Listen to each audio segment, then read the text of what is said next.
Okay, match 1. Let's give our most recent configuration a try. Hand isn't perfect, but hey, can't complain. It's got a lot of early interaction with creatures, and I can even mitigate some of the life loss because of the Darkslick Shores. Yeah, you know, can't really complain. And see, if this was a Watery Grave, probably could have come and play tapped without much downside. So that's one nice thing about it. So now some choices. I think I want to get on board. There's some consideration of spreading seizing, but if they drop Wrenn and 6 next turn, which I don't think they can actually, it could be one reason to do spreading seize. Actually, now I think about it, because there is no way they can possibly cast Wrenn and 6. But then again, if they do cast Wrenn and 6, yeah, I talk myself into spreading seizing. Yeah, sometimes actually commenting it can distract you, but sometimes actually talking it out might work to your advantage. And here I'm leading on spreading seize primarily because if the deck's playing red green, especially a tapped land and it's snow, I think Wrenn and 6 is a pretty good bet. Pretty good bet they're playing Wrenn and 6. And I'll also say, well, let's keep the tradition going. We do have a repeal to buy back one of these spreading seas if like a Field of the Dead or some better target presents itself.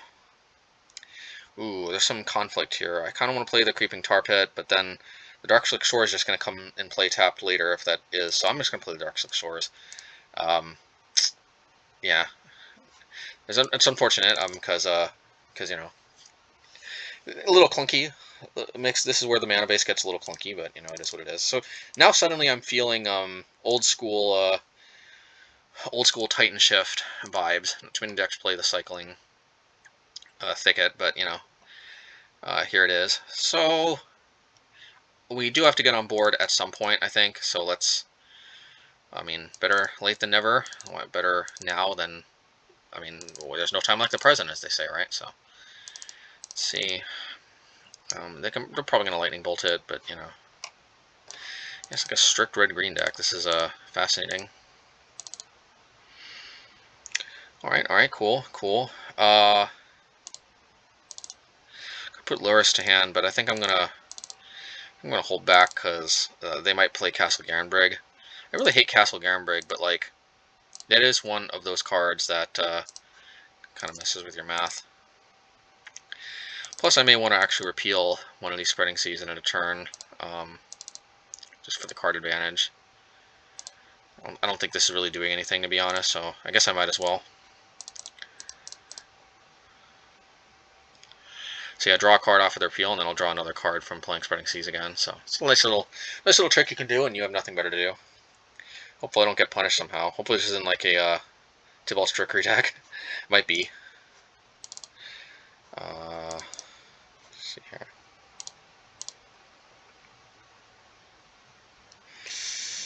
Yeah, I'm going to put Lurrus to hand. I think playing the Spreading Seas right now is strictly necessary. And Lurrus is the most mana efficient thing I can do with my mana. Probably should have used this Creeping Tar Pits. It's very marginal, but this is the land most likely they're going to want to target, so having it tapped is just a little bit better. Violent Outburst.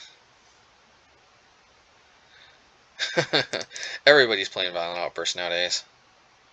Even when we think we're not against a Violent Outburst or Tybalt's Trickery deck, there it is. Well, I got a feeling they got another one on their turn, because this is just kind of a little too ominous in a way. But, it is what it is. If they got us, they got us. We do have more interaction in Game 2. Hopefully they're playing the version that sideboards into Titan and is just the combo main. The particularly glass cannon-y version, you could say. I don't know. Let's just lead on Silvergill Adept, because why not? I could play Lurrus, but like, what does that really do?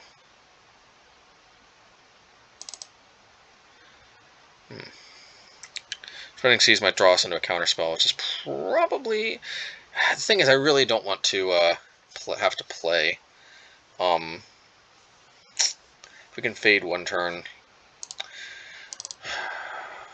Oh, Oh well, they gave up. They must be playing the version that only has one. Tibalt's Trickery. So they are almost assuredly playing a Titan version, which is actually one reason why I moved to Thoughtseize, because I sideboarded in Damping Sphere against this particular variant of Tibalt's Trickery, and it did literally nothing when they went into Primeval Titan mode. But I like Thoughtseize because it's arguably actually even better against the Primeval Titan transformational sideboard plan, which going strict red-green, that I don't think they could telegraph transformational sideboard into Primeval Titan any stronger. So what's the plan here? I still like Dismember against the transformational sideboard, but I think Go for the Throat is an improvement over Dismember in this matchup because it still hits the Dryads, but it also hits the Titans cleanly. That came up in a game, and never forget that one. I still want access to all the counter spells. They can still counter Summoner's Pact as well as the Tibalt's Trickery, so they're still good. Spreading Seas is kind of a hit or miss card. Yeah, it's kind of hit or miss. I think it's better than Repeal, though. Repeal doesn't actually do that much. Go for the Throat seems iffy, but I guarantee you they are on the transformational. Titan sideboard plan. I guarantee you, and we only have one true, mostly dead card in the deck if they are back on the old Tibalt strategy. I don't particularly like this hand if they're on the Tibalt strategy, or even the Titan strategy, but I can't really mulligan it, and in my experience, I think I win more games by drawing into the good stuff than shipping back functional hands, because Merfolk is its biggest weakness is that it's just kind of clunky, and you just have to ship back too many hands for the clunk factor and not for other reasons. So, you can definitely count that against Merfolk, but as you can see here, the hand is still developing, pretty decently. So for curve reasons, I think I'm going to play a Lord here. It's a little less damage, obviously leading on Merfolk Trickster, kind of leading on the non-Lord, kind of enables you to push the maximum amount of damage. But I want to hold up Merfolk Trickster. Yeah, there's the Dryad, which we already knew about.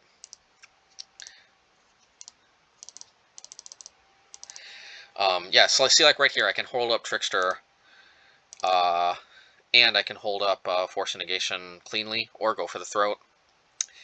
Kind of want to play Creeping Tarphead, because then there's not actually too much reason to do that. Force and Negation can be very good too. I probably just want to go for the Throat and attack, though, realistically.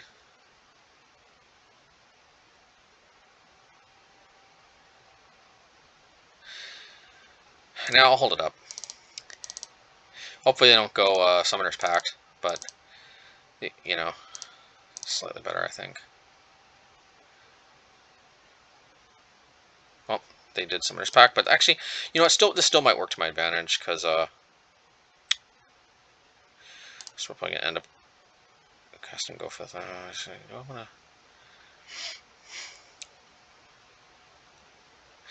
to... I'm gonna just feel so cheesy if they have another Summoner's Pact. I'm just gonna do this.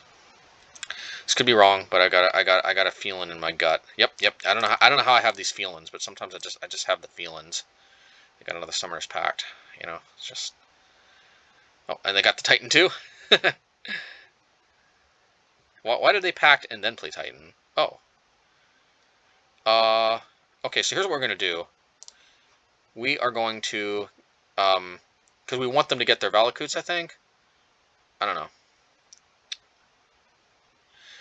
Because I don't think they have enough mountains to actually do anything. So I think we are going to Go for the Throat, the Dryad in response. And since they don't have enough mountains, I think they kind of, yeah, because it was good to wait, because they kind of screwed themselves by going way too overboard here. Because what'll happen is these check on resolution, so they won't be these actually won't meet the mountain requirement after we kill this, because it says if you control at least 5 other mountains, you may have Valakut, the Mountain Pinnacle, deal 3 damage to any target.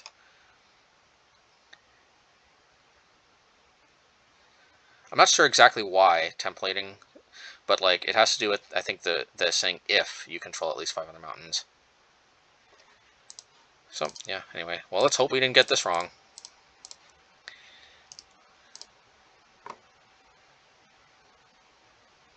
Yep, good. And hopefully they screwed themselves over by going way all in on the Valakuts.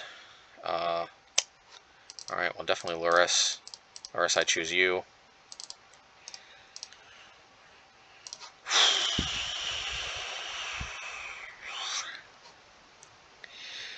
Definitely not good that we held up the Force Negation, though. The mana was awkward, but... Alright, so they got 4, let's see. They're pretty close, actually, to going total nuts. Well, let's do this. Wait a minute, let's learn from our mistake. It's better to cast the Tar Pits.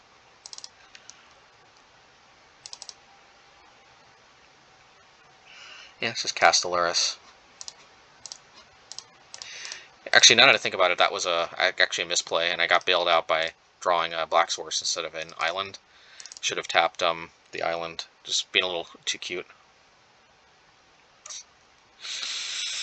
Hopefully it's like a forest or something. Oh, yeah. So they're 1 land away from going nuts. Well, let's hopefully try to force them to, do we just have lethal? No, we don't. Let's see.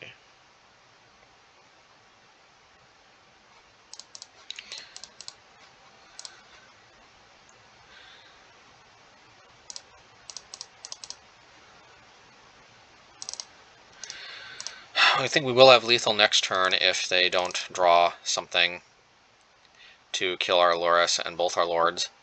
But even if they do, I might have double Creeping Tar Pit. Let's see, 1, 2, 3. I do if I draw 1 more land. Oh, sweet. All right, well, that was close. They almost went nuts with the Valakuts, but hey, all right, sweet stuff.